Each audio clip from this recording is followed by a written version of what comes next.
Hello guys, welcome back to Fab Classes. जैसे कि आप जानते हैं कि हमने कंप्यूटर के ऊपर इंपॉर्टेंट एमसीक्यू सीरीज स्टार्ट की हुई है, तो आज उसी सीरीज को कंटिन्यू करते हुए हम ईमेल के ऊपर इंपॉर्टेंट 50 एमसीक्यूज लाए हैं। इन 15 एमसीक्यूज के बाद आपको काफी ज्यादा नॉलेज मिलेगी। तो बिना टाइम वेस्ट किए ना अपने लेक्चर को शुरू करते हैं। तो पहला क्वेश्चन है, what does the acronym email stand for? Simply email की फुल फॉर्म क्या होती है? Electronic mailing, emergency mail, electric mail या इलेक्ट्रॉनिक मेल? तो सिंपली ईमेल का मतलब होता है electronic mail. Right answer D है। क्वेश्चन नंबर सेकंड की ओर बढ़ते हैं।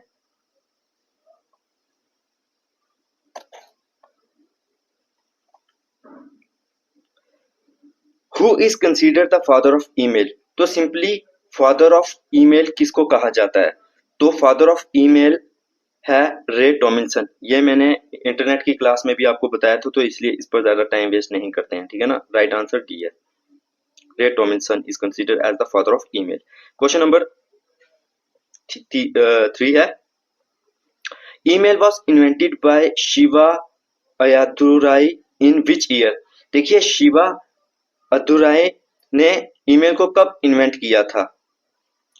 1971, 1978, 1982, 1996। देखिए, इसका राइट आंसर आएगा 1978, ठीक है ना। तो अब आप बोल रहे होगे कि रे टॉमिल्सन को क्यों कहा जाता है फादर ऑफ ईमेल? देखिए, दो लोगों ने मिलके स्टार्ट किया, मतलब ये जो है ना इन्वेंशन की थी, तो आपको ये याद रखना है। और शिवा अदेओराई, ये नेम आपको जरूरी याद रखना है ईमेल के साथ। और ये भी याद रखना कि किस ईयर में इन्वेंट किया था, तो 1978 में किया था, ठीक है ना। थर्ड का बी आंसर है, मार्क कर दिया है। Okay,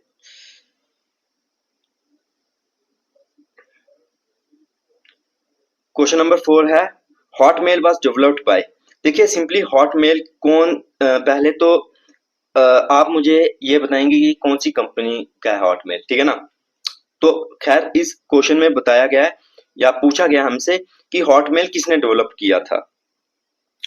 Shabir Bhatia, Bill Gates, रे टॉमिल्सन या विंटन कार्फ? तो सिंपली हॉटमेल डेवलप किया था शबीर भाटिया ने।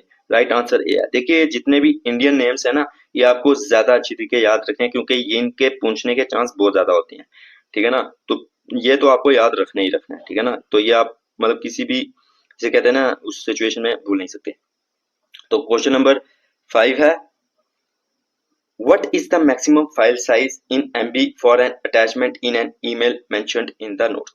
सिंपली सी बात है कि मैक्सिमम फाइल साइज जो होता है ना, आप कितना एक ईमेल में भेज सकते हो, कितनी एमबी तक की आप जो है भेज सकते हो? तो 15, 20, 25, 28। देखिए, इसका अब राइट आंसर है 28 एमबी तक हम भेज सकते हैं। पहले 25 हुआ करता था, ठीक है ना, तो ये भी याद रखना। तो अब है डी, 28 एमबी तक की हम भेज सकते हैं।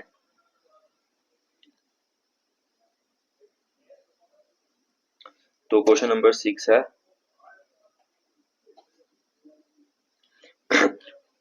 The two field in an email specified? Simply जो टू होता है वो किसके लिए हम यूज करते हैं? जब आप ईमेल खोलते हैं तो ऊपर टू होता है, ठीक है ना, बाय भी होता है। तो सिंपली टू किसके लिए है? देखिए, ये तो आप अगर छोटा सा भी दिमाग लड़ाएंगे तो आपको पता चल जाएगा कि टू होता है जो रिसीव करता है, हम उसी के लिए कहेंगे कि मतलब टू का मतलब है हमने जिसको भेजना है हम उसका ईमेल एड्रेस डालेंगे, तो मतलब कि रिसीवर करिए तो address of the receiver. To specify करता है एड्रेस ऑफ द रिसीवर। तो right answer B. Question number 7 की ओर बढ़ते हैं। What does CC stand for in an email? देखिए, एक ईमेल में सीसी का फुल फॉर्म क्या होता है और बीसीसी की फुल फॉर्म क्या होती है, ठीक है ना। तो ये आगे आएगा क्वेश्चन, इसलिए मैं बीसीसी की तो नहीं बता रहा हूं, बट सिंपली सीसी की फुल फॉर्म होती है कार्बन कॉपी, ठीक है ना। राइट आंसर ए है। ओके, तो सीसी की फुल फॉर्म होती है कार्बन कॉपी, ये याद रखना आपने। ओके, अब क्वेश्चन नंबर 8 है, the BCC field is use to send a copy to multiple recipient while. देखिए सिंपली हम बीसीसी का यूज क्यों करते हैं, क्योंकि देखिए जब या तो अगर हमने एक ही ईमेल बहुत सारे लोगों को भेजना है तो हम यूज करते हैं सीसी का, मतलब कार्बन कॉपी का, सबको सेंड हो गया। अब हम बहुत सारे लोगों को सेंड कर रहे हैं लेकिन हम उनको ये बताना नहीं चाहते कि हमने और किस किस को हमने ये जो है मेल सेंड किया हुआ है, मतलब कि ये एक को किया हुआ है और दूसरे को किया हुआ है लेकिन दूसरे को पता ना चले कि पहले वाले को भी किया हुआ है।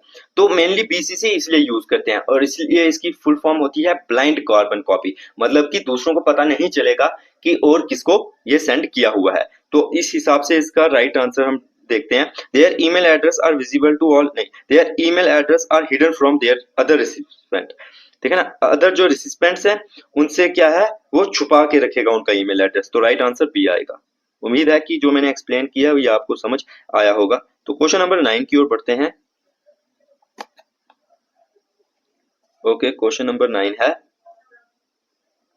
What is the purpose of the drafts folder in an email. देखिए ड्राफ्ट्स फोल्डर जो होते हैं उसमें ईमेल में जो उसका क्या फंक्शन होता है, इट कंटेन्स रिसीव्ड मैसेज, नहीं वो रिसीव्ड मैसेज तो नहीं होते हैं, इट स्टोर्स सेंट ईमेल्स, वो तो सेंट में होते हैं, इट स्टोर्स अनसेंट ईमेल। बिल्कुल, जब भी आप कोई ईमेल टाइप करते हैं बट उसको सेंड नहीं करते, सिंपली बैक कर देते हैं, तो वो ड्राफ्ट में चला जाता है। ठीक है ना, तो इसका राइट आंसर आएगा सी। क्वेश्चन नंबर 10 की ओर बढ़ते हैं।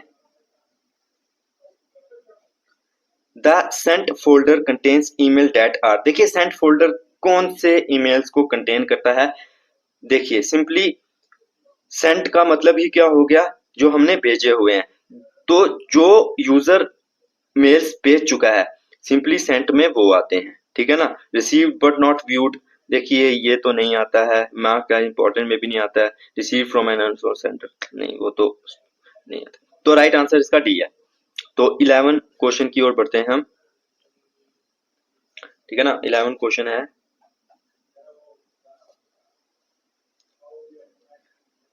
N email bomb is defined as. तो सिंपली ईमेल जो बम है उसको हम कैसे डिफाइन, मतलब सिंपली ईमेल बम का क्या मतलब है, a message containing a virus, a phishing attack, a block of text with a digital signature, an attack in which a user receives an unwanted amount of email। देखिए email bomb का मतलब यही हो गया कि ये एक ऐसा अटैक होता है जिसमें जो यूजर है वो अनवांटेड जो है ना ईमेल रिसीव करता रहेगा। तो राइट आंसर इसका डी आएगा। ठीक है ना, तो ये क्वेश्चन इंपॉर्टेंट है, इसको आप याद रखिएगा। क्वेश्चन नंबर 12 की ओर बढ़ते हैं। A digital signature is a block of text that is typically, देखिए डिजिटल सिग्नेचर सिंपली पूछा जा रहा है कि वो क्या होता है। फाउंड इन जंक मेल, नहीं। A digital fingerprint of the sender, use to delete unwanted emails, use to mark an email as a draft. देखिए सिंपली डिजिटल सिग्नेचर जो होता है ना वो क्या होता है, वो एक डिजिटल फिंगरप्रिंट होता है, एक सिग्नेचर मतलब डिजिटल आप लगा सकते हैं कि वो एक फिंगरप्रिंट होता है जो कि बिना अथोराइजेशन के वो कोई जो दूसरा इंसान है वो चीज नहीं खोल सकता। ठीक है ना, वो ईमेल नहीं खोल सकता। तो इसका सिंपली ये मतलब है digital fingerprint of the sender. देखिए ये काफी मतलब बेसिक लेवल के क्वेश्चन है, ये तो आपको मतलब क्वेश्चन पढ़ के ही समझ आ जाता होगा कि इसका आंसर क्या होगा, बट यही क्वेश्चन जो है ना हमसे गलत हो जाते हैं एग्जाम में, तो बड़े ध्यान से करना है। Okay, the general format for an email address.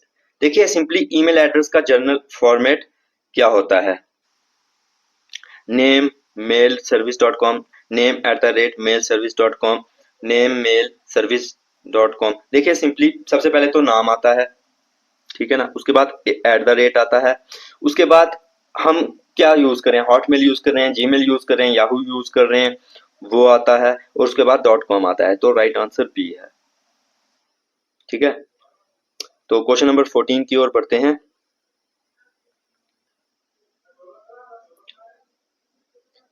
What happens to emails in the bin or trash folder. देखिए ईमेल्स सिंपली है, ईमेल्स का क्या होता है बाइनर ट्रैश सेक्शन में, they are permanently deleted immediately, they are stored for 30 days before being deleted, they are moved to the spam folder, they are automatically forwarded. देखिए जब भी हम किसी भी ईमेल को बिन या ट्रैश में कर देते हैं अपना मतलब भेज देते हैं ना, तो वो 30 डेज के लिए क्या होता है वहां पर रहता है और उसके बाद ऑटोमेटिकली वो परमानेंटली डिलीट हो जाएगा। वो 30 डेज के लिए इसलिए रहता है कि अगर आप उसको वापस रिट्राइव करना चाहें तो आप कर सकें, ठीक है ना। तो बिन और ट्रैश ये सिर्फ ईमेल के लिए नहीं है, अगर आप कोई मूवी या कुछ भी मतलब अगर छोटी आइटम या इमेज या कुछ भी डिलीट करते हो ना, तो उसके साथ भी सेम होता है, ठीक है ना। तो तभी एक ऑप्शन होता है आपके कंप्यूटर में रिसाइकल पिन, ठीक है ना। तो बस आपको ये याद रखना है। क्वेश्चन नंबर 15 की ओर बढ़ते हैं। आज का हमारा ये लास्ट क्वेश्चन है।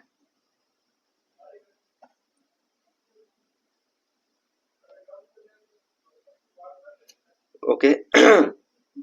What is the difference between the inbox and outbox. Inbox और आउटबॉक्स में क्या डिफरेंस होता है।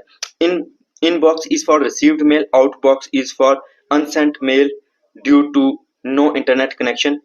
Inbox is for sent mail, outbox is for received mail. Inbox is for junk mail, outbox is for important mail.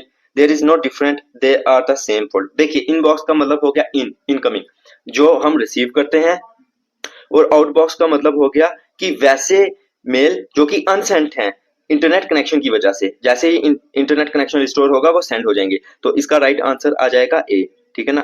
A is the right answer. तो दोस्तों मुझे उम्मीद है कि ये 15 क्वेश्चन आपको इंपॉर्टेंट लगे होंगे।